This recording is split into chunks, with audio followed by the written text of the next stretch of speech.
Halo semuanya, perkenalkan nama saya Wilda Akmalia. Saya semester 5, Prodi Tasawuf dan Psikoterapi, Fakultas Usuluddin dan Filsafat UIN Sunan Ampel Surabaya.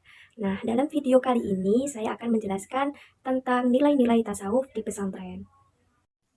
Tasawuf atau sufisme merupakan dimensi spiritual dalam Islam yang menekankan pendekatan diri melalui penghayatan batin, disiplin diri, dan praktik spiritual. Nah, tasawuf itu dibagi menjadi 3 jenis, yaitu tasawuf alaqi, tasawuf amali, dan tasawuf falsafi. Di Indonesia, tasawuf memiliki tempat yang sangat penting dalam praktik keagamaan, terutama di kalangan pesantren. Pesantren sebagai lembaga pendidikan Islam tidak hanya berfungsi sebagai tempat untuk menuntut ilmu agama, namun juga sebagai tempat pembinaan karakter dan nilai-nilai moral yang sangat diperlukan dalam kehidupan sehari-hari.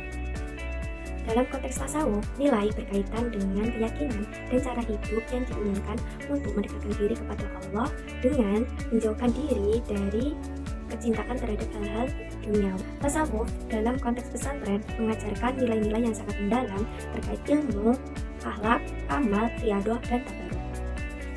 Yang pertama adalah ilmu.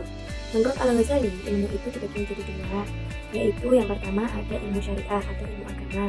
Contohnya itu seperti kayak tafsir, hadis, fikih, dan lain-lain. Nah, yang kedua itu ada ilmu akliyah atau ilmu umum.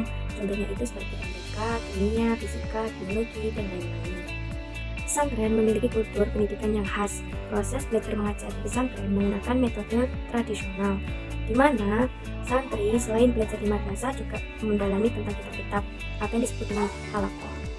Namun, seiring berkembangnya zaman, banyak pondok pesantren yang mulai menerapkan pendidikan yang lebih modern, seperti mengikuti jenjang pendidikan klasikal, yaitu ibtidaiyah, sanawiyah, dan aliyah, dan menggunakan model takobet ula, wusta, dan kuliah. Yang kedua, yaitu ada akhlak. Akhlak itu merujuk kepada kepribadian dan perilaku seseorang.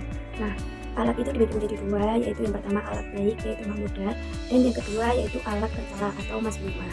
Penerapan pendidikan karakter yang didasarkan pada nilai-nilai kepesantrenan dapat membentuk kepribadian yang baik. Contohnya, kita itu bisa membedakan antara mana yang baik dan mana yang buruk, atau yang disebut amal ma'ruf nahi munkar, dan kita juga dapat berbuat kebaikan atau berbuat amal saleh. Yang ketiga yaitu ada amal. Nah, dalam konteks tasawuf itu terdapat 3 nilai penting dalam ajaran tasawuf, yaitu tobat, zuhud, dan sabar. Yang pertama itu ada tobat. Tobat yaitu kesadaran akan kesalahan dan penyesalan yang sangat mendalam sehingga kita memohon ampun kepada Allah atas kesalahan-kesalahan yang telah kita lakukan. Nah, yang kedua itu ada zuhud. Zuhud yaitu sikap untuk lebih mengutamakan akhirat daripada dunia. Nah, yang ketiga itu ada sabar. Sabar yaitu melakukan segala perintah Allah dan menjauhi larangannya dan menerima segala cobaan yang telah diberikan kepada Allah dalam kehidupan kita dengan ikhlas. Ini nomor 4 itu ada riyadhah. Riyadhah itu merupakan latihan spiritual untuk menyucikan diri dengan melawan segala keinginan-keinginan atau hawa nafsu. Nah, prosesnya itu bisa dilakukan dengan membersihkan hati dari segala hal selain Allah melalui zikir, ibadah, amal soleh, dan berbuat baik. Nah, yang terakhir atau yang nomor 5 itu tuh ada tabarruk.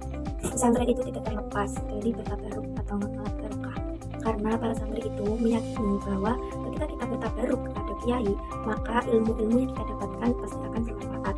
Nah, dalam konteks kehidupan santri itu, tabaruk itu bisa dilakukan dengan cara praktik mencium tangan seorang kiai, lalu ketika ada dalam kita menunduk atau sopan santun, dan bisa juga dilakukan dengan mengabdi kepada guru atau ustadz atau kiai yang ada di sana, seperti kita mengabdi kepada. Cukup sekian yang dapat saya sampaikan dalam video kali ini. Semoga bermanfaat ya untuk teman-teman. Apabila ada kesalahan dari awal sampai akhir, saya mohon maaf yang sebesar-besarnya.